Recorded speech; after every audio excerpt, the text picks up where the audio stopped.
con Uriel René Guevara Rivelo.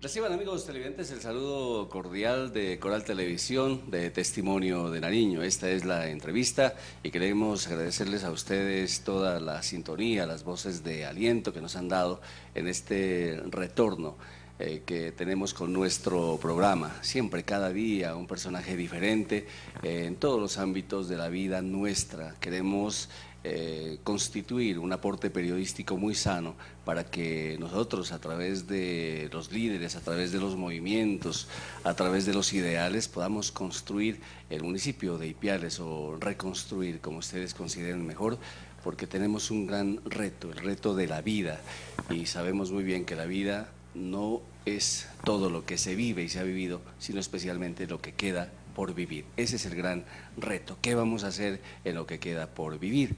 Por eso es muy importante que todos los temas sean tratados en este programa con un periodismo positivo, objetivo, porque no nos interesa desesperar el alma de la gente, sino crearle esperanza, crearle caminos, porque sabemos que todo, a pesar de las vicisitudes y las dificultades, tiene remedio, tiene solución. Un tema muy importante, se ha discutido mucho en redes sociales y nos pareció importante sacarlo de las redes y traerlo aquí en vivo y en directo a través de la televisión. Recuerden que ustedes también nos pueden ver, además del canal 2 CNC de Ipiales, en Facebook Live CNC de Ipiales, para que lo puedan ver en todos los sitios del mundo. Hoy un tema muy especial, se habla mucho del control político, y especialmente el control político de la administración de Ipiales. Y creo que la persona adecuada para hacer un informe no oficial, pero sí desde el punto de vista de su trabajo como líder del Consejo Municipal de Ipiales, pues es el señor presidente de esta corporación. Saludamos al doctor Miguel Alejandro Huertas, presidente del Consejo Municipal de Ipiales. Bienvenido, gracias por atender esta invitación. Profe, muchas gracias a ustedes, gracias por la invitación, gracias a CNC, al programa La Entrevista, por permitirnos estos espacios que lo único que pretenden es contarle a los ipialeños qué estamos haciendo desde el interior del Consejo Municipal. Mire que mucha gente a través de las redes sociales nos ha manifestado, y por qué no empezar a contarles más a profundidad lo que está haciendo el Consejo. Ese contacto que uno tiene a través de las redes le permiten a uno conocer la óptica que tienen los ipialeños del trabajo que uno está desarrollando, pero sí, uno necesita estos espacios para profundizar en temas muy importantes para los ipialeños, porque involucran la realidad del municipio e involucran los recursos que diariamente pagan los ipialeños. En ese sentido, nosotros hemos optado, profe Uriel, por tratar de contarle cada uno de los temas, cómo avanzan cada uno de los proyectos, en qué etapa se encuentran cada una de las promesas que se efectuaron por parte del alcalde municipal, y si es verdad o es mentira que se va a poder cumplir un plan de desarrollo totalmente ambicioso que generó una gran expectativa en la comunidad ipialeña, y que los ipialeños fueron hacia las urnas porque creyeron en ese plan de gobierno en su momento. Y en ese sentido, nosotros, es nuestra labor decirles a los ipialeños cómo avanza, y no porque querramos generar una crítica constante al gobierno municipal, sino porque es una tarea constitucionalmente y legalmente atribuida al Consejo Municipal, y es ejercer control político, ese control político que tiene por propósito hacer reaccionar al municipio para que el municipio termine las obras, avance las obras o le demuestre resultados en ejecución al pueblo ipialeño. Esa ha sido la tarea que nosotros hemos desarrollado, y ese ha sido el propósito que hemos tenido como concejales. ¿Cuántos periodos como concejal de Ipiales? Este es el segundo, profe. Inicialmente participé de la campaña, apoyé la campaña de la doctora Liliana Burbano, y en ese momento integré una lista que era conocida como el Partido de Integración Nacional PIN.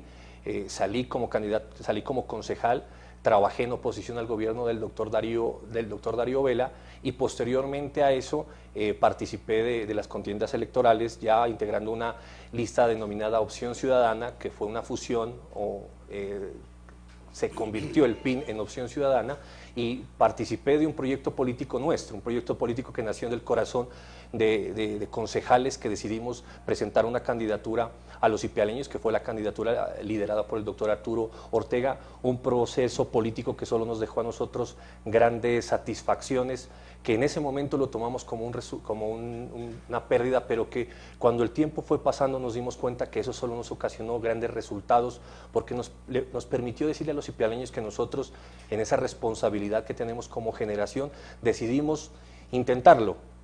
Y hoy somos considerados como un grupo político importante en el municipio de Ipiales, y no solo nos ha traído buenos resultados, y a las personas y a los ipialeños les ha gustado ese proceso que nosotros hemos realizado. Bueno, el doctor Miguel Huertas ha expresado algo que es legal ahorita, porque ya hay un estatuto, se llama Estatuto de la Oposición, y el derecho de disentir es un derecho a la libertad de expresión. Ustedes han visto a Petro, han visto a Robledo, han visto a Claudia López. El ejercicio de la oposición es un ejercicio constitucional. Eso significa que incluso el que pierda las elecciones pues debe constituirse en jefe de la oposición. Lo que pasa es que no todos tenemos la madurez política ni la madurez mental para aceptar que alguien no está con nosotros, que alguien está en contra, que lo que dice es porque hace parte de los opositores, de los contradictores, que es lógico. Y qué bueno que haya oposición, qué bueno que haya contradictores, porque mientras haya oposición y contradicción, pues el mandatario de turno tiene que hacer las cosas bien, porque de todas maneras tiene que generar respuestas a todo lo que él se ha propuesto hacer. Pero es indispensable, doctor Miguel Huertas, de una vez aclararle a la gente, porque cuando habla Miguel Huertas, ahora que es presidente del Consejo, la gente le dice, bueno, ¿y por qué usted no hablaba si era oposición en tiempos de Darío Vela? Mire, nosotros iniciamos nuestra labor cuando recién salimos electos en el 2011 para comenzar nuestro periodo del 2012, y hay que contarle a la gente que uno siempre tiene un periodo de expectativa con respecto a los gobiernos. Uno no puede iniciar desde el primer año a hacer oposición, porque el gobierno está organizando la casa, el gobierno está mirando cómo han avanzado los proyectos anteriores, cuál es la expectativa con respecto a ese plan de desarrollo que se ha prometido a los ipialeños, y hay que dejarle un tiempo y hay que ayudarlo ese tiempo. Ese primer año es un año de ayuda al gobierno municipal a través de los proyectos de acuerdos, de facilitarles las herramientas con la intención de que ellos cuenten con todos los mecanismos para que puedan cumplirle a los ipialeños, porque nuestra idea no es, desde el primer día que nos sentamos dentro del Consejo, es empezar a entorpecer para que el día de mañana el alcalde encuentre en nosotros los responsables de la incapacidad o los responsables de que la ejecución no se haya generado.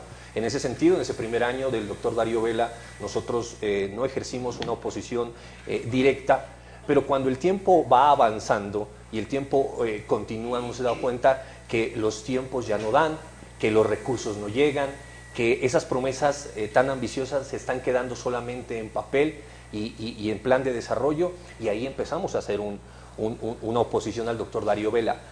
Nosotros contamos con, yo siempre digo lo mismo, antes en la política de antaño las palabras se las llevaba el viento, uno llegaba a la sesión del consejo, hablaba o no hablaba y nadie era testigo de la labor del concejal.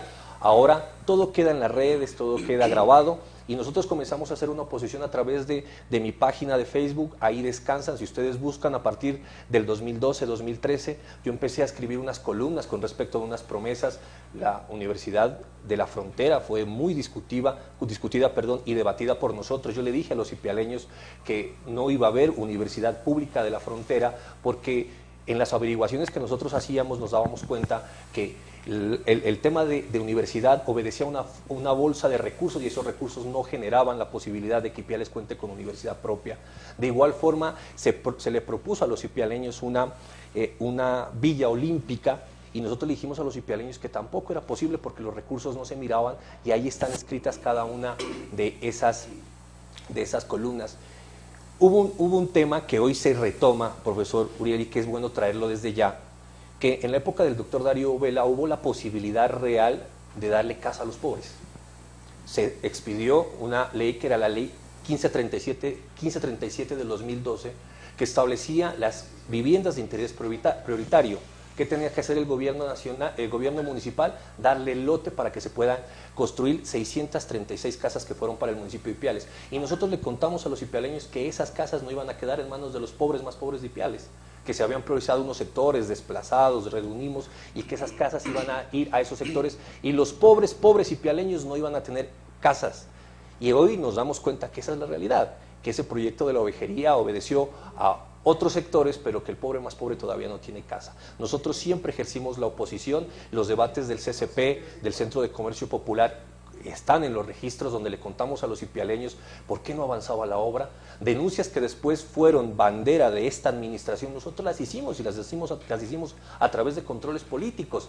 Le contamos, radicamos las quejas y las denuncias ante los órganos de control, tenemos los radicados, tenemos cada una de las pruebas que demuestran nuestro efectivo control político, y en ese sentido eso nos deja tranquilo.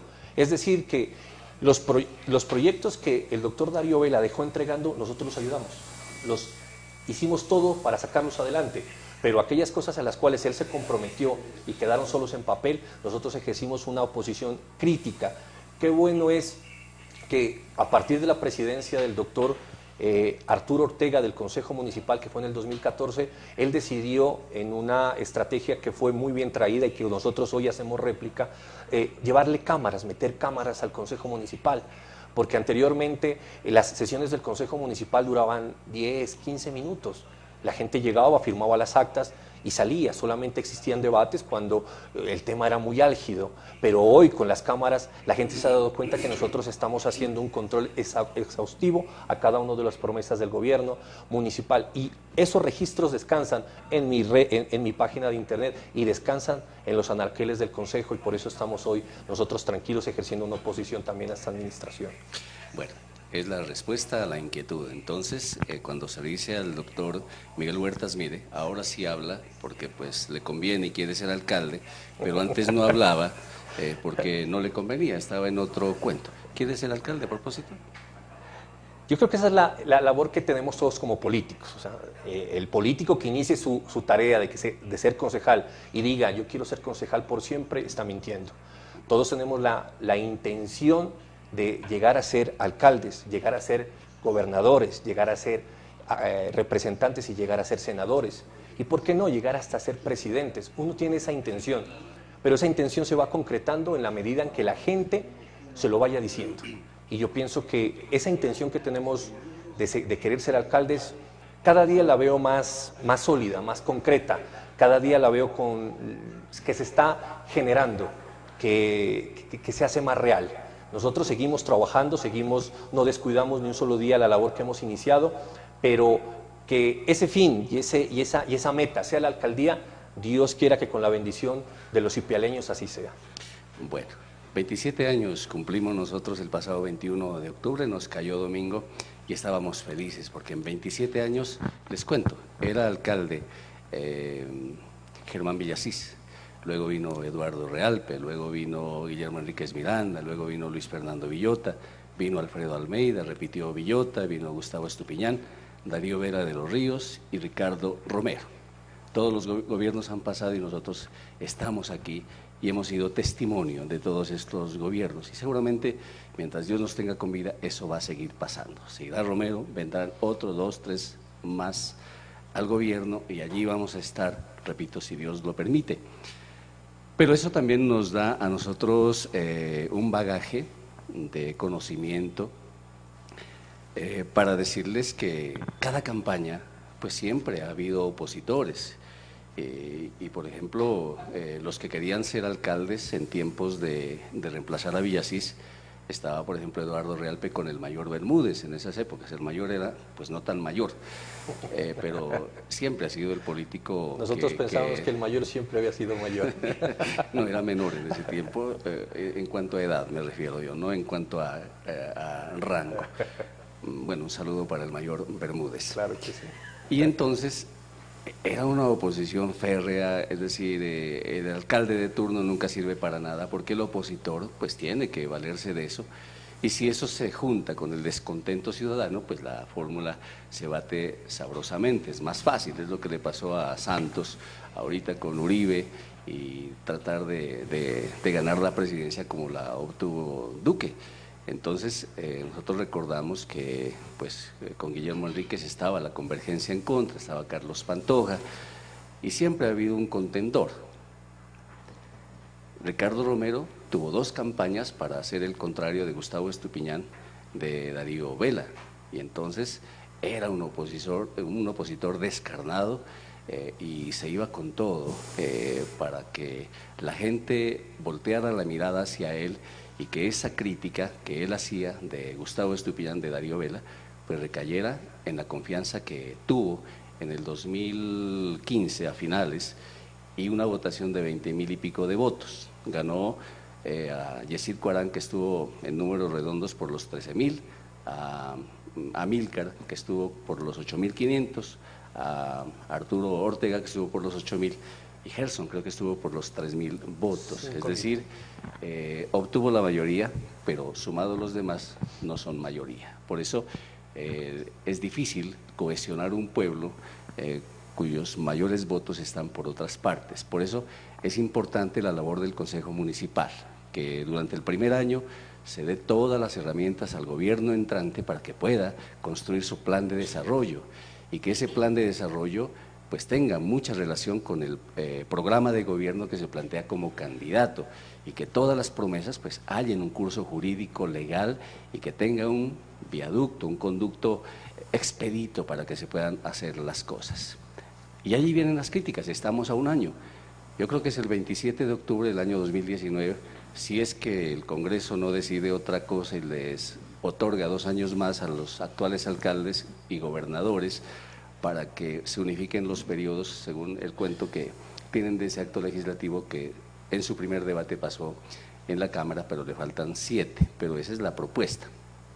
Hay una oposición férrea en todo el país, entonces ya están hablando de que mejor le den un añito más a Duque, porque da lo mismo, ¿no? Pero igual también tienen temor de que la Colombia humana gane grandes alcaldías con Alianza Verde, etcétera, etcétera, y se dañen las elecciones pensando en el porvenir. Bueno, eso es el tejemaneje político, todavía no hay que anticiparse, pero la gente está como en un hervidero en estos momentos para saber qué puede pasar dentro de un año. Estamos muy cerquita, a escasamente un año de las nuevas elecciones y a escasamente un año de quién será el próximo alcalde, que seguramente nada va a pasar en el Congreso, sino que va a haber elecciones. A un año, doctor Miguel Huertas, de que termine el presente gobierno, de 1 a 5, ¿cómo puede calificar desde el punto de vista del control político, usted como concejal que ha sido testigo de estas herramientas que le ha dado el Consejo y de las ejecutorias que ha tenido el alcalde? 1 a 5.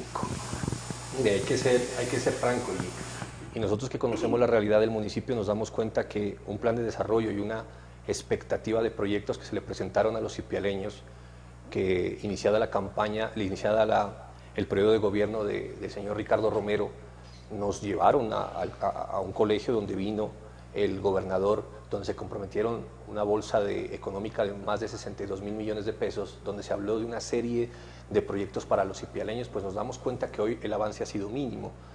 Yo no quiero llevar a una crítica infundada. Nosotros todo lo que hemos hecho tiene 3 pasos, profe. Nosotros nos damos cuenta de lo que está pasando en el municipio, hacemos las investigaciones necesarias y cada uno de nuestros controles políticos descansan en los órganos de control.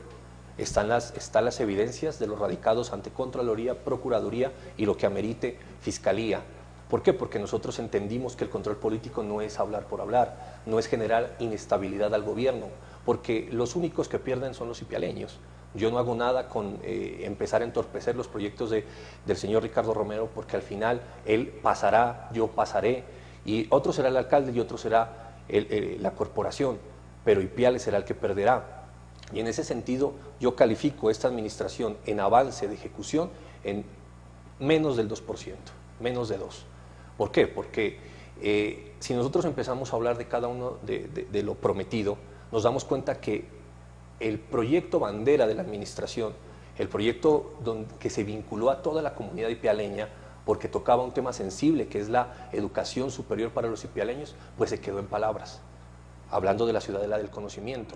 Entonces, cuando usted tiene una serie de proyectos que se han presentado aproximadamente 14, 15, que en este momento si quiere hago el listado de las promesas que se generaron, y dentro de esos 16 o 14 proyectos se da cuenta que uno es el macro, el que nos interesa a todos, el que le va a facilitar al padre ipialeño dejar a su hijo viviendo aquí en el municipio de Ipiales después de que termine el colegio para que pueda acabar una carrera aquí en Ipiales, pues se da cuenta que eso fue mentiras, pero que además de que no se va a hacer, se hizo una inversión de 3.150 millones de pesos en un lote que no tiene vías de acceso, no tiene servicios públicos y que va a quedar tirado administración tras administración. Se da cuenta que no solamente es que no hicieron, es que también nos hicieron daño.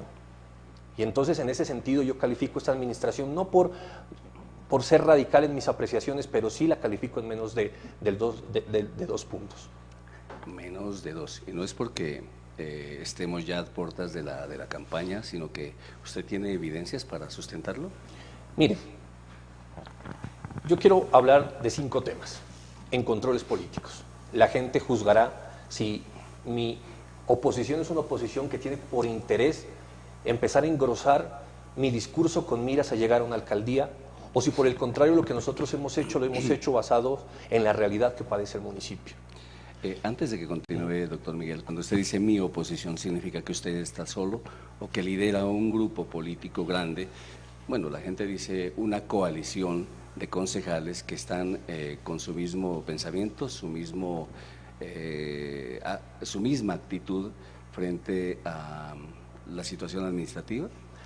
Miren, nosotros hemos desarrollado un grupo de trabajo al interior del Consejo Municipal que se ha dado cuenta que esto no está avanzando, que inicialmente en ese propósito de brindar herramientas estuvimos con el alcalde municipal y ya vamos a decir por qué estuvimos, no solamente es de palabra, existen hechos que lo demuestran, que le dimos todas las herramientas al alcalde, pero que posteriormente al darse cuenta que no se estaban llenando las expectativas que se habían prometido, pues decidieron dar un paso al costado y ahí nos encontramos todos. Ese es el grupo de concejales que generan la posibilidad de que yo llegue a la presidencia. Es el grupo de oposición, donde hay excelentes concejales que han liderado los mejores debates que se han presentado en estos 4 años y uno se encuentra respaldado en ese propósito. Sí, cometo un error al decir mi oposición, pero es que la siento tan personal con respecto al dolor que me ha causado lo que está pasando en Ipiales, pero en realidad esto se debe a un grupo de trabajo, a un esfuerzo diario de cada uno de los concejales que integra esa coalición de oposición que nos ha permitido fortalecernos, unirnos, consolidarnos, y hoy éramos 10. Con la salida del concejal Héctor Burbano, pues pasamos a ser 9, porque entró el doctor Juan Benavides. Lógicamente el doctor Juan Benavides, por su pasado en la administración, pasa a ser línea de gobierno, pero yo creo que esta coalición de oposición, que hoy somos 9, va a seguir creciendo. Va a seguir creciendo porque concejales se están dando cuenta que no se está cumpliendo las expectativas, y concejales se están viendo presionados por los sectores que los patrocinaron, los respaldaron, y se dan cuenta que la única forma es generar esa oposición, porque no se están haciendo las cosas. Hablemos entonces de los 5 puntos. Mire, inicialmente hablemos de la Ciudadela del Conocimiento. La Ciudadela del Conocimiento fue un proyecto macro que en el 2016, donde se nos pasó el plan de desarrollo, un plan de desarrollo que fue liderado por los concejales que hoy somos oposición. Fue liderado por el concejal Edmar Rosero, por el concejal Jorge Morales, por Luis Tupaz, por mi persona. Lo lideramos, decidimos liderarlo porque teníamos muchas expectativas en sacarlo adelante. Una vez se hace acuerdo municipal el plan de desarrollo, el alcalde pasa un proyecto de acuerdo con la intención de endeudar el municipio en 4.000 millones de pesos. 1.000 millones de pesos, alrededor de 850 millones de pesos iban a ser destinados a la compra de maquinaria de línea amarilla, y los 3.150 millones iban a ser para la adquisición de un lote. Cuando a nosotros se nos presenta el segundo proyecto de acuerdo, que es un proyecto de acuerdo para la adquisición del lote, nosotros colocamos todas las trabas. En ese momento nosotros éramos minoría, porque lógicamente el alcalde gozaba de las mayorías del consejo, y se compra un lote en las peores condiciones, un lote que no tiene vías de acceso, un lote que no tiene servicios públicos. Fueron pasando los días y se hace una inauguración de la idea. Se convoca a unos sectores, se convoca a unas comitivas por parte de la Gobernación de Nariño, de las diferentes alcaldías del municipio, y se trae esas comitivas y a toda la alcaldía, y se invierten 36 millones en banderas, en orquestas, en el transporte, para inaugurar la idea de la Ciudadela del Conocimiento. Llevaron allá a los ipialeños y les dijeron, miren, aquí va a ser la Ciudadela del Conocimiento. El tiempo fue pasando y nosotros decidimos empezar a preguntarle a las entidades que iban a ser parte de este proyecto, como la ESAB, el SENA, la Universidad de Nariño y un colegio multicultural de derecho propio del sector indígena, si ya se había firmado algún tipo de documento que acreditara o formalizara esa Ciudadela del Conocimiento. Pues la respuesta nos la dio directamente la Universidad de Nariño cuando decidió apartarse del proyecto. Y en palabras más, palabras menos, el director de la Universidad de Nariño, el doctor Solarte, dijo, mire, es un proyecto muy bueno, es un proyecto macro, pero va más allá de lo que nosotros tenemos presupuestado para nuestra gestión. Es un proyecto a muy largo plazo.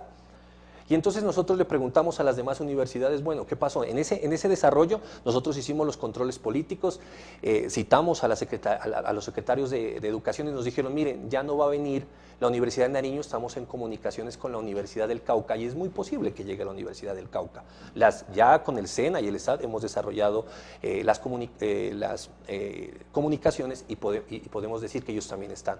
Se nos certifica a nosotros que ni la ESAB, ni el SENA, ni la Universidad de Nariño nunca suscribieron ningún tipo de convenio, ni siquiera de buena fe, que iban a ser parte de la universidad. Solamente tuvieron 2 comunicaciones, 2 reuniones donde se socializó la idea.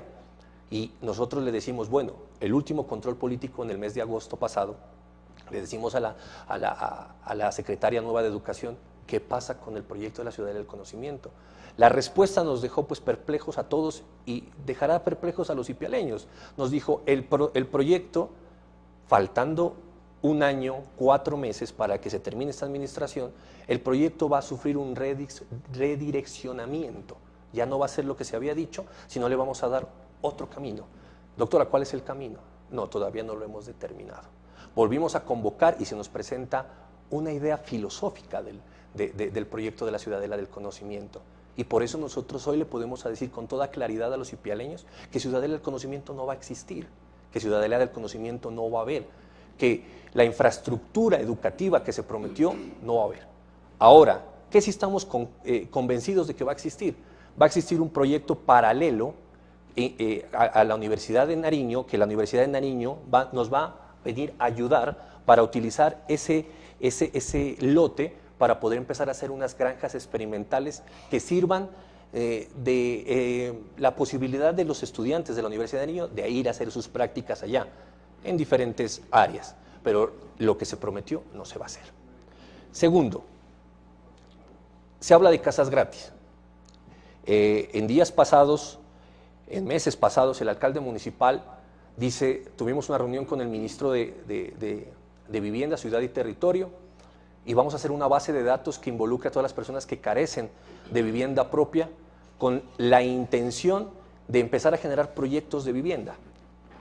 Profesor Uriel, nosotros no lo hacemos de malos, nosotros no queremos generar una crítica directa a la administración por hacerlo, infundada, pero nosotros tenemos que cuidar los intereses de los ipialeños. 13,000 personas se fueron a inscribir a esas bases de datos. Nosotros, ¿qué hicimos? Elevar una consulta al Ministerio de Vivienda, Ciudad y Territorio para preguntarle si esas bases de datos van a ser tenidas en cuenta para focalizar y priorizar a las personas que integran esas bases de datos para que el día de mañana puedan participar de proyectos de vivienda. Nosotros no le preguntamos al ministerio si el señor Ricardo Romero mentía, no mentía, nos está engañando. No, nunca. Lo único que le dijimos, bases de datos de carácter local o de carácter departamental tomadas por la misma administración servirán de base para focalizar a la población que se priorizará por los proyectos, y nos dicen no. El Ministerio de Vivienda, Ciudad y Territorio maneja 4 programas, 3 de subsidios y el de casas gratis. Y los 3 de subsidios requieren un ahorro programado y demostrar capacidad económica para poder ser uno se llama Mi Casa Ya y los otros son subsidios para viviendas de interés social, donde usted tiene que demostrar que tiene la capacidad para que le puedan dar un subsidio, donde usted ya tenga un porcentaje para la adquisición de vivienda. Es un subsidio complementario a la inversión que usted ha realizado. Y lo de las casas gratis es la casas gratis para interés prioritario, lo que hablábamos de la ley 1537 del 2012, y es que la única forma es que el gobierno nacional le pida el apoyo a los municipios para que ellos entreguen un lote y se puedan hacer casas para entregarlas bajo la priorización respecto a bases de datos de carácter nacional, SISBEN 3, Redunimos, personas que se encuentran en estado siendo desplazadas, y bajo esos 3 bases de datos se tomarán la población que va a ser beneficiaria. De estos proyectos, ¿en qué oportunidad o en qué parte se tomarán las bases de datos tomadas por la administración municipal? Yo le pregunto a los ipialeños, ¿es verdad o es mentiras que esas bases de datos servirán para priorizar a la población de estos proyectos? Si legalmente no se puede. Legalmente la misma ley, cada uno de estos proyectos de vivienda está determinado por una ley reglamentaria que establece de dónde se tomará la población priorizada. ¿Qué le decimos nosotros a los ipialeños? No crea. Si se tomaron esas bases de datos para conocer cuál es la realidad del déficit habitacional de los ipialeños, pues díganlo así, pero no digan que esas bases de datos servirán para presentar proyectos a nivel nacional. Nosotros estamos en contra de cualquier tipo de engaño y solo nosotros hemos hecho es contarle a los ipialeños que si van a dejar sus datos, que por cierto no respeta ningún tipo de norma legal que establece el manejo de bases de datos, pero que si, pasando más allá, si van a dejar los datos lo hagan con conocimiento propio, que no es para un proyecto de vivienda, es para que Ricardo Romero conozca cuántas personas carecen de vivienda en el territorio ipialeño. Sigo. Hubo un proyecto muy macro aquí en el municipio de Ipiales, donde sin priorizar ningún tipo de necesidad, sin preguntarle a los ipialeños qué necesitaban, o mejor dicho, habiéndoles preguntado, porque si hay el momento hablaremos de los planes de vida, que fue querer hacer un plan de desarrollo después de 2 años de ser alcaldes, pero descuidando las prioridades que tiene el municipio en sectores de movilidad, en sectores de agua potable, en planta de tratamiento, en el sector del deporte, donde no tenemos escenarios deportivos, pero sin importar eso se presenta un proyecto al Fondo de Regalías con la intención de hacer unas popularmente llamadas marquesinas, un proyecto que está por encima de los 2.300 millones de pesos. Ese proyecto se adjudicó en el 2017, ese proyecto tenía una duración del 1 de febrero del 2018, y se extendía por 8 meses para ser entregado, pero que al 26 de febrero, mediante un análisis del contratista a través de la interventoría, establecen que los estudios de suelos y estudios arquitectónicos pues no son los idóneos. Estudios de suelos y arquitectónicos que le costaron al municipio de Ipiales 50 millones de pesos. Y en ese sentido, pues, el proyecto hoy se encuentra suspendido, el proyecto va al 1.3% de avance. Eso quiere decir que si el proyecto tiene una duración de 8 meses, pues lastimosamente esta administración no lo va a entregar. ¿Cómo titulamos nosotros esa columna? Ni gestión ni ejecución, porque es que hay que contarle a los ipialeños que una cosa es gestionar recursos para hacer una obra y otra cosa es tener los recursos y hacer la obra, y que una vez teniendo los recursos para hacer la obra se dan cuenta que se hicieron mal y hoy no se pueden invertir los 2.300 millones en 3 espacios lúdicos que se iban a ubicar colindante a la alcaldía municipal, en el sector de Puenes y en la Casa de Aduanas. En ese sentido, pues nosotros lo que hemos querido hacer es hacerlo desde lo documental. Ahora, se promete en campaña, se promete en ese grupo de proyectos que se presentaron, se les dice a los ipialeños les vamos a dar un hospital de primer nivel, teniendo los recursos, solo esperando el segundo desembolso. El proyecto costaba 8.000 millones de pesos, ya se habían invertido 4.000 millones de pesos por esta administración y se había avanzado en el 50% de la obra, pero el Fondo de Regalías viene, hace una visita y establece que hubieron unas modificaciones unilaterales por parte de la administración municipal en la parte estructural y presupuestal del proyecto. Y le dice el fondo de regalías, vamos a suspender los giros y vamos a analizar si esto amerita de que se genere una sanción al municipio. Nosotros lo alertamos por allá en diciembre del 2017, nosotros dijimos a los ipialeños, mire lo que puede pasar, vamos no solamente a perder el segundo giro de 4.000 millones de pesos, sino que además vamos a tener que devolver los 3.800 millones que ya están invertidos, pero sumado a eso vamos a tener la obligación de terminar la obra o el contratista nos demanda.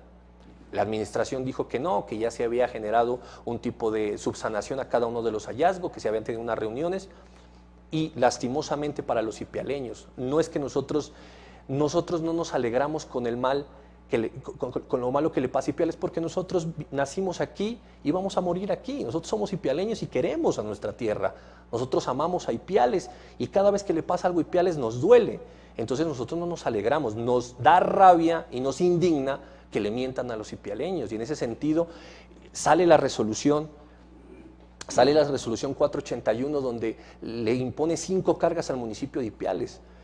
Cierre del proyecto financiero, eso quiere decir que no le va a mandar un peso más. Devolución de los recursos, 3.800 millones de pesos, devolución de los recursos. Obligación de terminar la obra. Si no devuelven los recursos en un mes, empiezan a generar intereses y comienzan las medidas ejecutivas para poder empezar a pagarse la plata. En ese momento vuelven a salir y dicen, no importa, tranquilos, nos queda el recurso de reposición para nosotros poder ir en contra de todo lo que ha pasado, y vuelven al discurso de decir que es una obra que lleva 10 años atrasada, estancada, es una obra que ha estado tirada y que aquí la trataron de enderezar. Pero es que legalmente, y cuando uno tramita recursos ante el fondo de regalías, uno no es que venga aquí a administrar plata como si fuera del bolsillo, uno tiene la obligación de respetar todas las directrices que establece el fondo de regalías, así la plata la administre el municipio. Y en ese sentido se genera la resolución 031 del 2008, donde le dice, perdió el recurso de reposición y esos 5 puntos tienen que cumplirse. Y hoy nosotros como ipialeños tenemos la obligación de devolver los 3.800 millones de pesos y terminar la obra. 2018. 2018, ¿van 4 puntos? Sí, 4 puntos. Falta el quinto, no hay quinto malo. Cada vez que a nosotros nos dicen, bueno, ¿y ustedes qué logran con el control político que están ejerciendo? Nosotros decimos muchas cosas, entre ellas generar una presión al municipio o al alcalde municipal para que termine la obra, pero sobre todo alertar a la comunidad ipialeña si lo que nosotros estamos manifestando en el control político genera en ellos la duda de establecer si esa obra es buena, es mala, si ese proyecto es bueno, es mala, si ese contrato sirve o no sirve. En meses pasados, se genera un contrato de 160 millones de pesos. Ese contrato era para establecer un contrato de gobierno en línea. Se le iba a pagar un profesional para que venga a hacer lo que ya en el municipio existe, que es sistematizar todos los trámites que existen en el municipio. Y eso no costó nada, porque eso lo hizo el Ministerio de las TIC en asocio con los gobiernos municipales. Ese es fue el propósito del gobierno nacional que lideró el presidente Santos, y era facilitarle el acceso a los colombianos a cada uno de los trámites. Se generan ese contrato de 160 millones de pesos que se le iba a pagar a un profesional 40 millones de pesos mensuales, ganando por encima del alcalde municipal, y nosotros vía control político, vía quejas, vía denuncias, nosotros establecimos que no se respetaron cada uno de las normas que rigen la ley 80 de contratación, y pusimos en conocimiento de los órganos de control. Los órganos de control de manera muy juiciosa han estado actuando con respecto a este tema, pero el gobierno municipal, al rendir el informe, la Secretaría de Contratación nos dice, en meses pasados, les decimos, bueno, ¿qué pasó con el contrato? ¿En qué quedó? ¿Cuáles fueron los insumos? ¿Qué les entregó el profesional? Y nos dicen, no, lo que pasa es que el profesional se vio presionado, se vio amenazado en su seguridad personal y decidió dejar el contrato y se fue. Pues yo pienso que esa es la informalidad en que esta administración ha manejado cada uno de los temas. Todo todo normativamente está arreglado. Las formas de hacer y deshacer están regladas. Y esto no es de decir, dejó tirado y vamos a ver cómo acabamos nosotros ese contrato. Entonces nosotros salvamos 160 millones de pesos de un contrato que no iba a tener ningún tipo de eficacia. Es tan así de necesario el contrato que lo acabaron porque el contratista se vio en peligro, siendo que la ley 80 establece que cuando pasa estas situaciones, ellos tienen que comunicar al contratista y el contratista tiene la obligación de generar unas estrategias de seguridad. Y entonces todo eso se irrespeta y se nos dice a nosotros, no, el contratista se vio presionado y dejó el contrato ahí. Nosotros vamos a ver cómo lo terminamos.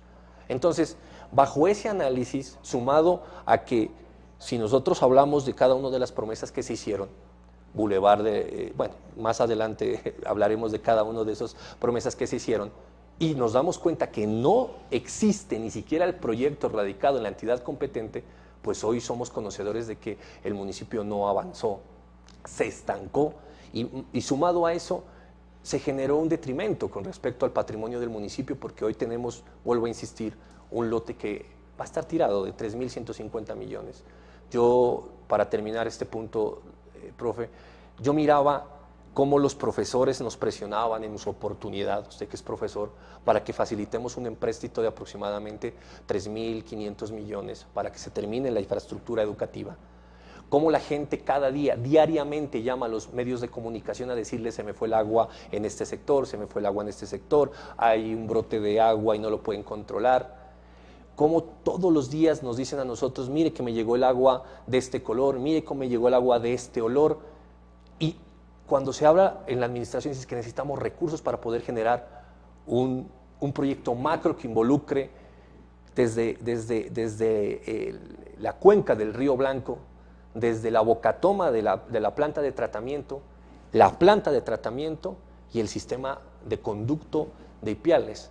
Y eso tiene un valor, pero esos recursos que se invirtieron en ese lote hubiesen atenuado el problema. 5 puntos detallados uno por uno nos hacen dar cuenta que se plantean como evidencias de la oposición al gobierno de Ricardo Romero. Ustedes han tenido oportunidad de, pues no a través de medios, sino, digamos, ir al despacho o citarlo al consejo para dialogar, para conversar, para imaginar caminos, o prácticamente en lugar de puentes solo hay muros entre el consejo y el alcalde. Mire, yo creo que esto no obedece a la actitud que nosotros hoy hemos asumido. No obedece a que hoy nosotros seamos otra orilla. Que por cierto, profe, déjeme decirle, yo fui oposición de Darío Vela, pero una oposición porque él no generaba la expectativa que se había comprometido. Pero mi oposición a Ricardo Romero también es una posición ideológica, es una posición que tiene otros matices, no solamente la falta de gestión o la incapacidad de ejecución, sino unos matices de forma de gobernar. Nosotros cuando salimos electos, la instalación del consejo la hace el alcalde. El alcalde llegó al consejo, hizo la instalación y esa fue la única vez que el alcalde fue al consejo, en el 2016. Han transcurrido hasta el día de hoy y nosotros hemos hecho invitaciones tras invitaciones para decirle al alcalde que no nos mande un informe, que por cierto siempre llega extemporáneo, de su gestión, sino que vaya y nos cuente cómo va su gestión en representación de este municipio. Pero no hemos tenido eco. Yo quiero decirle que no le conozco la voz, le conozco la voz a través de los medios de comunicación, nunca he tenido la posibilidad de sentarme a charlar con él, y pienso que desde el inicio se generó ese distanciamiento y fue muy notorio en los 2 primeros años la actitud con la que llegaban sus funcionarios a tratar de menospreciar al consejo, a tratar de no darle la altura ni respetar lo que es el consejo. Yo creo que eso reflejaba de alguna manera cuál era el sentir del alcalde con respecto al consejo municipal, ¿sí? De pronto él entiende que nosotros como consejo pues no tenemos ningún tipo de función que a él le interese, entonces él no nos ha respetado desde el principio y por eso nosotros nunca hemos tenido esa posibilidad de diálogo. Quiero contarle como una anécdota que la primera vez que yo le di la mano al señor Ricardo Romero fue el día que se hizo el acto protocolario en la Universidad de Nariño de entrega del lote, donde se expuso cuál va a ser el proyecto que va a hacer la Universidad de Nariño con el lote que le entregamos y los 15.000 millones que en la administración de Darío Vela se habían comprometido para la Universidad de Nariño, y esa fue la única vez que yo le di la mano a Ricardo Romero. Pero yo pienso que nos aparta, nos separa la intención que tenemos para el municipio. Yo estoy convencido que yo quiero el mejor futuro, quiero los mejores proyectos, quiero la mejor ejecución en Ipiales, porque es que yo me voy a quedar a vivir en Ipiales. Yo no sé qué pase con el señor alcalde, qué pasa después de que se termine su gobierno. Bueno, de 1 a 5 le habíamos pedido que haga una calificación. Dice Miguel Huertas que le pondría 2. Para ponerle 2 y no 0, ¿qué podría destacar? Porque algo bueno ha de haber hecho. Mire, de pronto esta administración ha basado su actuar en cultura. Ha sido una inversión muy considerable en cultura.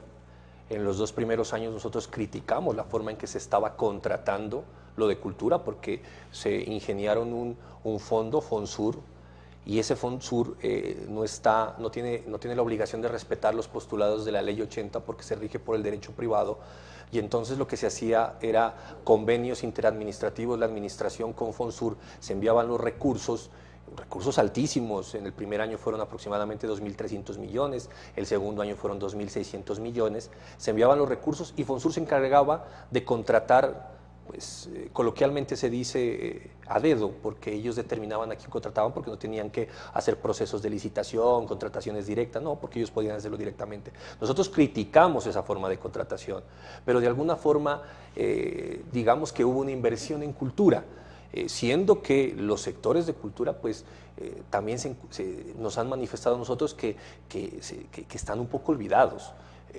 Los gestores del carnaval, otras actividades lúdicas de cultura, pero que digamos que hubo una inversión en cultura. Rescatemos que hubo una inversión en cultura, para no decir que la calificación es 0. Digamos que se invirtieron unos recursos, digamos que los festivales de tríos han sido unos festivales que han dado la altura, pero que se han focalizado la administración municipal en invertir recursos solamente en los festivales de tríos, pero han descuidado los demás eventos que paralelamente se hacían en la municipalidad de Ipiales, y eso también genera un malestar. A los ipialeños nos gustan los tríos, nos sentimos halagados cuando vamos y sentimos que ese evento es nuestro, pero paralelamente a eso en las otras administraciones se hacía una inversión y se siente un poco también descuidado, pero para no decir 0, digamos que hubo una inversión en cultura.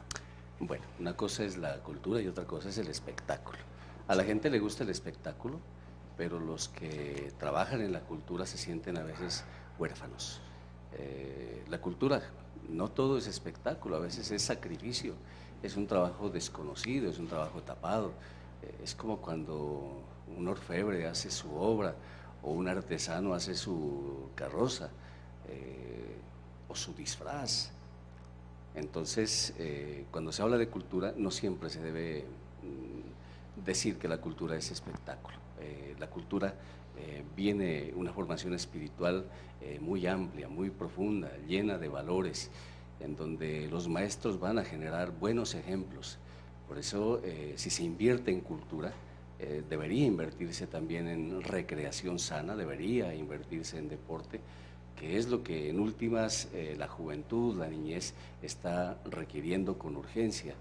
Son los llamados a gritos. Yo no sé, bueno, cuántos tríos de Ipiales participan en esto, en el proceso, y claro, viene mucha gente, nosotros nos quedamos con esa sensación del espectáculo, y qué chévere que eso sea un evento ipialeño, porque trasciende. Habría que ver qué pasa después del espectáculo, es decir, entre noviembre y octubre del próximo año, ¿qué pasará con los tríos? ¿Qué pasará con los jóvenes que están aprendiendo música? Porque de eso también se trata un evento, que no se quede solo en el espectáculo, sino que genere semillas, que genere otros ideales y que los viejos sean reemplazados con muchísima calidad por los nuevos. Por eso también es bueno pensar en lo que viene, no en los cohetes de la víspera, porque a veces solo son ruido y el día que es el día de nada, como dice el adagio popular. Para comprender un poco esto del gobierno, muchos analistas políticos, doctor Miguel Huertas, dicen que pues no es lo mismo evaluar lo que fue el gobierno de Darío Vela, ni de Gustavo Estupiñán, ni de Villota, ni de Almeida, etcétera. Ningún gobierno es igual al otro porque las circunstancias son diferentes.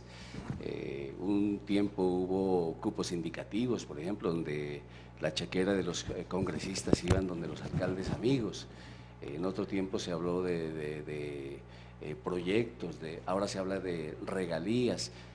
Y de pronto hubo en algún tiempo cuando Colombia estaba en plena bonanza petrolera y había plata, entonces como que los recursos de la nación llegaban como más fácilmente. Ahora, a raíz de la nueva ley de regalías, se exige muchísimo el conocimiento. Si un gobierno no sabe hacer proyectos, por ejemplo, ahí muere. Así tenga los amigos en el Congreso, si no hay un proyecto, no saca nada. Y eso generalmente es una debilidad que no la tiene el municipio de Ipiales, o de pronto Ipiales sea muy poderoso en eso, pero sí adolecen muchísimos municipios de Colombia. Y entonces la gente dice, bueno, ¿qué pasa en Pupiales? Y uno comienza a las redes sociales y pobre alcalde de Pupiales, ¿cómo lo majan? Y así majan a todos los alcaldes que hay en Colombia, porque hay un descontento. Y es que en el último año, y todo el mundo lo sabe, el sol se les pone a las espaldas. Y entonces, ¿cuál es la única forma de salvación? Si quieren dejar de heredero a su pupilo político para que continúe su obra o su sueño, es las realizaciones, ¿no? Por eso muchos alcaldes esperan la última temporada política para las inauguraciones, los cortes de cinta, etcétera, etcétera. Entonces, sí es bueno que los analistas políticos también digan que este gobierno en especial, no el de Romero, sino el de todos los alcaldes del país, han tenido mucho abandono del Estado central. Ya no hay plata de regalías, entonces hay que saber formular proyectos. Y si no se tienen los amigos en el Congreso, entonces tampoco va a haber ningún miramiento. Y entonces dice, bueno, Romero tiene un ala de izquierda, está en la Alianza Verde o en el Polo, y entonces ellos no tienen amigos allá en el Congreso para que generen recursos. Entonces hablan de Vargas Lleras, dice Vargas Lleras es un contendor político, y si él maneja el Ministerio de Vivienda, pues no le van a hacer ni caso al contrario político. Hay circunstancias, doctor Miguel Huertas, como estas, en donde el poder no depende de Ricardo Romero. Yo pienso que el mayor deseo de Romero hubiera sido cumplirle a la gente de Ipiales, porque es cierto, 20.000 y más personas que votaron por él, votaron por un sueño, la encarnación de muchas obras anheladas que se necesitan en Ipiales todavía porque no se han hecho. Y entonces esa encarnación que significaba Romero, pues de pronto pudo verse obstaculizada, porque una cosa es ser candidato y otra cosa es ser alcalde. Una cosa es hablar de más y otra cosa es gestionar ante la realidad que puede significar el gobierno central. Un país centralizado que se maneja de esta manera como se maneja el país, pues va a ser muy difícil para ciertos sectores llegar a la consecución de los recursos. ¿Usted cree que ese puede ser un hecho que explique por qué Ricardo Romero no ha podido conseguir todos los recursos y cristalizar todos los proyectos, cuando a mí me parece que de buena fe él se propuso hacer las mejores cosas para Ipiales? Yo creo que nosotros los que nos hemos formado en el derecho tenemos un principio, y es el principio de la buena fe. El principio de la buena fe rige todas las actuaciones del ser humano. Y en ese sentido nosotros desde el principio creímos en Romero, y por eso le facilitamos las herramientas. Yo creo que las puertas a nivel nacional es la obligación de que se las abra el alcalde, es la obligación de que toque puertas, haga amigos, y esos amigos son los encargados de traer los recursos para que se hagan obras en el municipio. Nosotros tenemos que entender cómo está estructurado nuestra nación.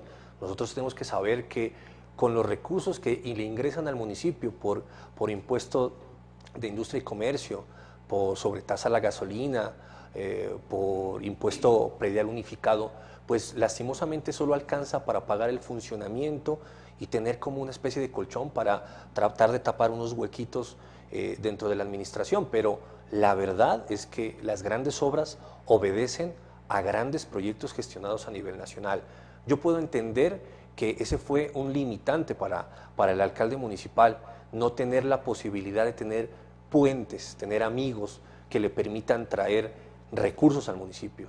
Pero vuelvo a insistir, las puertas se las abre uno o por el contrario, las puertas se las cierra uno. Y entonces ahí está ser lo más idóneo posible para generar una estrategia que le sirva al municipio y empezar a generar la posibilidad de que los senadores, representantes, que son las personas encargadas de traer esos recursos, pues encuentren en Ipiales un atractivo, que sepan que en Ipiales cuentan con un amigo.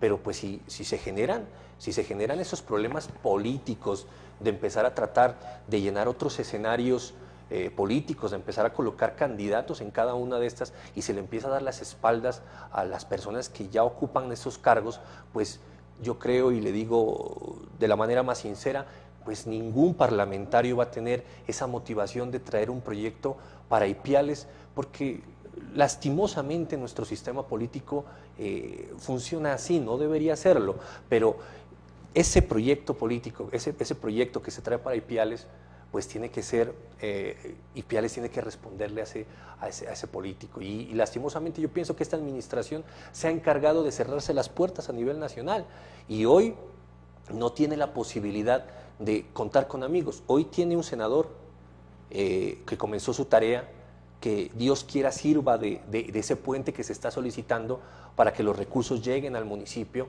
pero si bien ese fue el impedimento que tuvo, o de pronto las dificultades que tuvo el señor alcalde para traer recursos a Ipiales, sepa que eso fue producto de sus decisiones, no fue producto de nada más, sino de su forma de actuar a nivel departamental y a nivel nacional. Pero sobre todo, profesor, no podemos olvidar ni dejar a un lado que el alcalde municipal es padre del gobernador del departamento.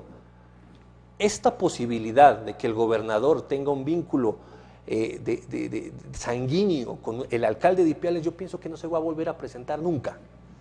Y esa posibilidad que tuvieron de que puedan trabajar de manera mancomunada, conjunta, por el progreso de Ipiales, no se le vuelve a presentar a Ipiales nunca, pero no lo hicieron. No sirvieron los recursos del municipio, no sirvieron los recursos del departamento y no se pudieron gestionar a través de estas dos figuras a nivel nacional recursos para Ipiales y recursos para el departamento de Nariño. Entonces los errores se han cometido a través de cada uno de los pasos que se han dado, pero nosotros los ipialeños lo único que podemos es exigirle a la administración, al administrador, que gestione, que toque puertas, que hable con ministerios, que hable con senadores, con representantes, con los dueños de la plata en Bogotá. Ahora, si se encargan de cerrarse las puertas, vuelvo a insistir, pues es muy difícil. Mire que, profe, mire que están aprobados para este 2017-2018 por regalías aproximadamente 10.000 millones de pesos para Ipiales, 3.000 millones ya fueron gestionados en recursos y sobran una bolsa de 7.000 millones de pesos. Eso quiere decir que el municipio de Ipiales tiene la posibilidad de dejar presentando proyectos que sean aprobados en su primera etapa por más de 7.000 millones de pesos. Ahí está la gestión de la administración, ahí está la intención de generar proyectistas necesarios que estén todos los días subsanando los proyectos que rechazan cada uno de los OCAD. Pero esa es una tarea del gobierno municipal que tiene que asumirla con total responsabilidad. Y vuelvo a insistir, por el progreso de Ipiales uno tiene que hacer lo que esté a su alcance. Y si es necesario estar visitando mensualmente, cada 15 días, la ciudad de Bogotá, corrigiendo los proyectos, hablando con los ministros, hablando con los congresistas, pues hay que hacerlo por el beneficio de Ipiales, pero es que esa gestión no se mira, profe. Nosotros no podemos quedarnos en el discurso de decir, tengo cerradas las puertas del gobierno nacional, y así es muy complicado, profe. Quiero contarle algo con respecto a eso. ¿Cómo es importante tener amigos en el Congreso? Mire que nosotros hemos hecho una serie de controles políticos a la doble calzada Rumichaca-Pasto. El último lo hicimos conjuntamente con la Asamblea Departamental. Las personas que venían acá nos decían, vamos a estudiarnos, vamos a ver qué se puede hacer, vamos a tomar vamos a tomar nota y llevaremos a las personas a nivel nacional para que se pueda subsanar esos temas álgidos, peaje, no existe concertación con indígenas, los trazos que se tienen hoy, los planos que se tienen hoy, no consultaron la realidad de sectores de Ipiales, pero no había solución. Después de una invitación a congresistas, se da la posibilidad de hacer control político en el Congreso, y en ese sentido ellos han decidido, ANI, Unión del Sur, y todas estas personas que tienen, y el Ministerio de Transporte, decidieron solicitar aplazamiento del control político porque quieren llevar solución a cada uno de los puntos que se establecieron por los ipialeños.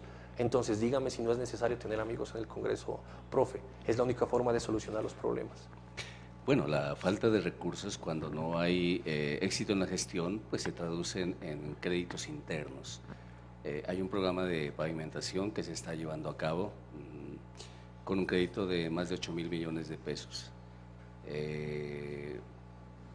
Hay otros créditos, como el de 3.150 millones que habla para el lote de la Ciudadela.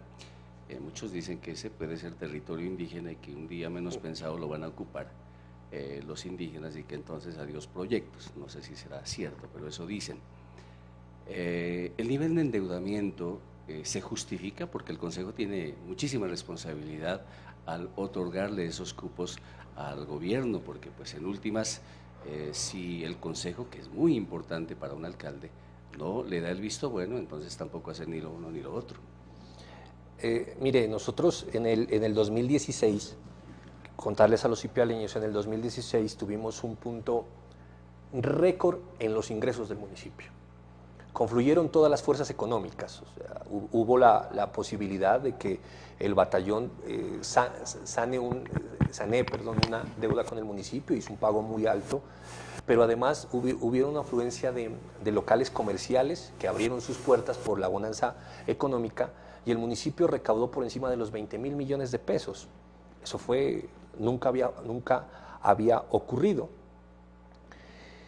Esos recursos nosotros todavía, hasta el día de hoy, no sabemos en qué fueron invertidos. Nosotros tenemos la necesidad de saber, 2016, 2017 y 2018, en qué se han invertido los recursos propios del municipio. Pero además, lo que usted me pregunta, profe, la necesidad de hacer empréstitos. Mire, yo pienso que pedir préstamos no es malo. Si el municipio tiene la capacidad de endeudamiento, ¿y por qué hablo de los ingresos del municipio? Porque justifican, se pueden ignorar esos ingresos para pagar las deudas, y como son unos ingresos tan altos, pues las deudas se pueden pagar. Yo pienso que los empréstitos, uno no puede desecharlos, pero los empréstitos tienen que ser obligatoriamente, a mi modo de ver, recursos que se obtienen para poder cofinanciar recursos que vienen de otro lado. Porque si yo pido 8.000 millones de pesos para hacer construcciones de infraestructura vial en el municipio de Ipiales, como ocurrió en esta administración, pues ¿dónde está la gestión? La gestión no es ir a presentar unos papeles a un banco para que le aprueben 8.000 millones. Si yo pido 3.150 millones de pesos para comprar un lote donde va a estar ubicada la Ciudadela del Conocimiento, pues ¿dónde está la gestión? ¿Dónde están los recursos? Y le pongo en paralelo esto, hablando de administraciones pasadas y administraciones actuales. El gobierno del doctor Darío Vela hizo una inversión, solicitó un préstamo de 1.500 millones para traer al municipio de Ipiales 25.000 millones de pesos para la infraestructura educativa. Esa es la intención de los empréstitos. Ahora, si yo baso toda mi gestión como responsable de un municipio en pedir préstamos para gastar la plata, pues cualquier persona lo puede hacer. No se necesita ser ni bueno ni malo. Eso es muy fácil, profesor. Contarle a los ipialeños que la deuda que arrastra el municipio de Ipiales va en 14.000 millones de pesos. Esa deuda está compuesta por créditos del gobierno del doctor Gustavo Estupiñán y créditos del doctor Darío Vela, 14.000 millones de pesos. Este municipio deja endeudado al municipio, a Ipiales, perdón, esta administración deja endeudado al municipio de Ipiales en 14.000 millones de pesos. ¿Por qué? Porque a nosotros como consejo nos tocó fajarnos y decirle no más, no más. Nos amenazaron con marchas, nos amenazaron hasta nos dijeron que no éramos del agrado de la Virgencita de las Lajas, hasta eso nos dijeron, profe, porque no les autorizábamos un empréstito tan alto de 3.500 millones para cofinanciar proyectos de infraestructura educativa a los profesores. Hoy los profesores se dan cuenta que los recursos existían, y se están haciendo las obras. Y en ese sentido nosotros le dijimos al alcalde no más, porque eran los dos periodos de gobierno de la administración, 2016 y 2017, y ya se había superado la deuda de dos alcaldes anteriores. Entonces nosotros no podemos dejarle al alcalde que llegue una deuda de 28.000 millones de pesos. Y no es justificación decir que las arcas del municipio, que solamente están pignoradas por debajo del 46% y por encima del 54% el municipio tiene recursos de impuestos. Entonces nosotros no podemos presionar al punto de que se estalle la posibilidad de las deudas. Entonces nosotros dijimos no, ya es suficiente, y fueron 14.000 de dos administraciones, 14.000, y quien venga de alcalde tiene una deuda de 28.000 millones de pesos que va a tener que pagarla. Dios quiera que sí. Ya finalmente queremos plantearle algo que es muy importante, porque pues hacer balances hasta hoy, pues habrá un cruce, ¿no? Pero lo que dije al principio, la vida es lo que queda por vivir. ¿Cuál es la vida que le queda por vivir a Ipiales en este año y 3 meses que le queda a Romero? Yo creo que nosotros los ipialeños tenemos que entender algo, y nosotros lo hemos entendido y se lo seguimos diciendo. Cada vez que tenemos la oportunidad de hablar con los ipialeños, se lo decimos a través de todos los medios. Yo creo que la vida que nos toca vivir es una vida de unión, de no dividirnos, una vida de entender que este municipio lo sacamos adelante todos, que si bien los gobiernos van pasando, esos gobiernos no determinan ni nuestro desarrollo, ni nuestro futuro, ni lo hipotecan, no. Nosotros unidos podemos avanzar como municipio.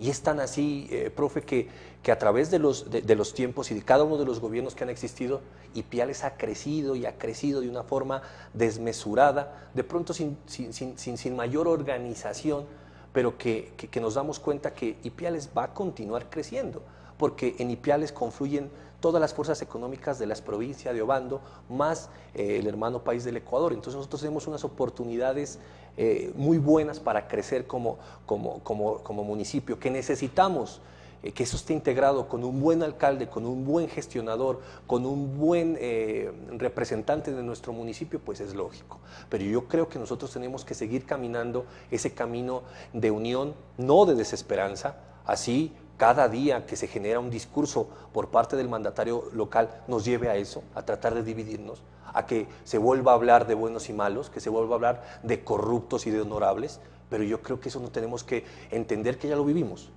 Una campaña se basó en eso. Nosotros no podemos caer en esto. Debemos de entender que tenemos que estar unidos para sacar adelante a nuestro municipio. Entender que pase lo que pase con el alcalde que llegue, que pase con el alcalde que el día de hoy está, nosotros vamos a seguir viviendo en Ipiales. Nosotros tenemos que amar a nuestra ciudad. Nosotros tenemos un compromiso, profe. Para nosotros como profesionales es muy fácil irnos a otra ciudad, iniciar una vida como lo han hecho muchísimos amigos nuestros. Se han quedado por Bogotá. La mayoría en el exilio. La mayoría en el exilio. Se han quedado en Bogotá, se han quedado en Cali, se han quedado en Pasto, pero lo han hecho porque primero aquí no hay oportunidades, y eso hay que entenderlo, y todos tenemos la posibilidad y el derecho a progresar. Pero nosotros hemos asumido esta responsabilidad de quedarnos en Ipiales porque amamos Ipiales, porque nosotros nacimos aquí y hemos crecido aquí, queremos estar aquí toda la vida. ¿Sí? En ese sentido, el mensaje es ese. El mensaje es un mensaje de mucha esperanza, de mucha responsabilidad, de mucha altivez al ipialeño, y de ser digno de nuestro municipio y de entender que esto va a pasar. le hacía esa pregunta porque, y esta es la final, porque usted tiene como presidente el próximo mes de noviembre un reto bien grande, que es prácticamente la plata, el presupuesto, que en últimas va a ser el último presupuesto que podrá ejecutar la presente administración, y entonces allí se va a mirar la generosidad o lo que acaba de decir, raspar la olla para ver qué se alcanza a hacer en tan poco tiempo. ¿Cuál va a ser la actitud de los 9 contra los 8? Mire, pues contarle a los ipialeños que no somos los 9, porque Pueden ser más, sí. podemos ser más. Yo estoy convencido que sí, que ha existido mucho incumplimiento, y no a nosotros como concejales. Sepan que nosotros no hemos estado atrás de absolutamente nada en esta administración, pero nos duele que no le cumplen a los sectores, no le cumplen a Ipiales. Nosotros hemos hecho un grupo muy bueno, integrado por las mujeres por delante, Estefanía Clavijo, Luis Cárdenas, Edmar Rosero, Jorge Morales, Luis Tupaz, Lisandro Chamorro, Mauricio Vera, Miguel Huertas. Hoy somos 9, antes éramos 10. Pues yo creo que nosotros hemos tratado de dar las herramientas. Nosotros lo que sí tenemos que hacer en este periodo de noviembre, donde se nos va a presentar un presupuesto para el 2019, es cuidar las finanzas de los ipialeños. Eso sí lo tenemos claro. Qué pena, y al concejal Alex González, que también hace parte de nuestra coalición. Eso sí lo tenemos muy claro. Nosotros hemos tomado una actitud como coalición mayoritaria, y por eso el tema de Fonsur ha bajado un poco, y es no generar más traslados a cultura. Era muy triste, profe, que en años anteriores se hacían recortes a vivienda. Vivienda tenía un presupuesto de 900 millones, le cortaban 300 y lo mandaban a cultura, de cultura lo pasaban a Fonsur, y por Fonsur lo sacaban para hacer contratación. Nosotros eso ya no lo permitimos desde el año pasado, y por eso la administración ha decidido no presentar esos proyectos, porque nosotros hemos entendido que los presupuestos que se establecen para cada uno de los sectores se respetan, y la adalid de esa lucha de defensa de los recursos de vivienda ha sido Estefanía Clavijo. Se ha parado y ha dicho, bueno, si no van a invertir la plata, si hoy prometen casas gratis y teniendo 900 millones que hoy van por debajo de los 300 millones porque no pudieron invertirlos, pues respétenlos. Nuestra actitud va a ser esa, la actitud va a ser de aprobar un presupuesto anual para el 2019, pero un presupuesto que represente lo poco que se puede hacer en este último año. Y en ese sentido nosotros volvemos a insistir, nosotros tenemos como un lema de concejales, y es respaldar iniciativas buenas, estar en contra de iniciativas que no representen los intereses de los ipialeños. Bueno, yo quiero agradecer a los lectores del periódico Testimonio Nariño, lo están trabajando muchísimo en las instituciones educativas, un periódico 100% cultural, y la revista TDN, que es una obra muy bonita. Vale la pena estar con nosotros porque eso hace parte del periodismo de lucha, el periodismo de opinión. Recuerden, si no le invertimos a la educación, si no invertimos en la lectura, no vamos a tener toda la madurez del pensamiento para poder elegir bien, para poder generar opinión, para poder decir a alguien que no está de acuerdo, es decir, el derecho de disentir que hablamos al principio. Hay que preparar a la gente a través de la lectura. Los colegios tienen el gran reto, los maestros tienen la obligación, en primer lugar, de leer ellos y luego hacer que lean sus estudiantes, y vamos a ver cómo un pueblo se transforma, porque en la educación está el secreto. Mil gracias, doctor Miguel Alejandro Huertas, por haber compartido con nosotros este programa. Sabemos que muchas de las cosas no les va a gustar a un sector, pero a otro sector, pues no digamos que les va a gustar, pero sí es bueno que ese derecho de disentir se escuche a través de estos medios de comunicación, porque sabemos que se plantea una oposición, pero una oposición con evidencias es mucho mejor que una habladuría basada en los chismes y en los bajos rumores, lo cual no hace parte del periodismo de verdad. Queda invitado, vamos a ver el balance, cómo está al fin de año, y vamos a hacer el cruce de cuentas también con el Consejo Municipal, y que le vaya muy bien también en sus proyectos políticos, y que ojalá sus ideales como ipiadeño pues cuajen de una manera muy positiva y pueda ser un buen contendor para la próxima contienda electoral. Profe, gracias por el espacio, gracias por permitirme haber tocado muchos aspectos, se nos quedaron otros por fuera y sobre todo el plan de ordenamiento territorial, que lastimosamente se me quedó por fuera, pero ya habrá la oportunidad. Sí. Y solo para despedirme quiero hacer el llamado a los ipialeños, a los jóvenes, a las personas que comienzan a vivir, de decirles que la democracia va más allá de votar cada 4 años. La democracia es vincularse a las decisiones que tomamos cada uno de los actores políticos, de cuestionarlas, de establecer cuál es la base de la decisión y cuál es la consecuencia de la decisión, y de invitarlos a que hagan parte de esta intención que tenemos como ipialeños de generar ese control diario a cada una de las decisiones que se hacen por parte de esta administración, todas respaldadas por documentos y ninguna que puede ser tomada como una falacia o tomada como una mentira. Nuestro compromiso va a seguir y muchísimas gracias a usted y a todos los ipialeños. Un agradecimiento especial a Oscar Javier Coral Bernal, a Johnny Coral, quienes han estado muy atentos en esta transmisión en directo y a través de Facebook Live para que este programa llegue a muchísimos sectores de nuestra región y de todo el mundo. Soy Uriel René Guevara Revelo. Muchas gracias. Hasta una próxima entrevista.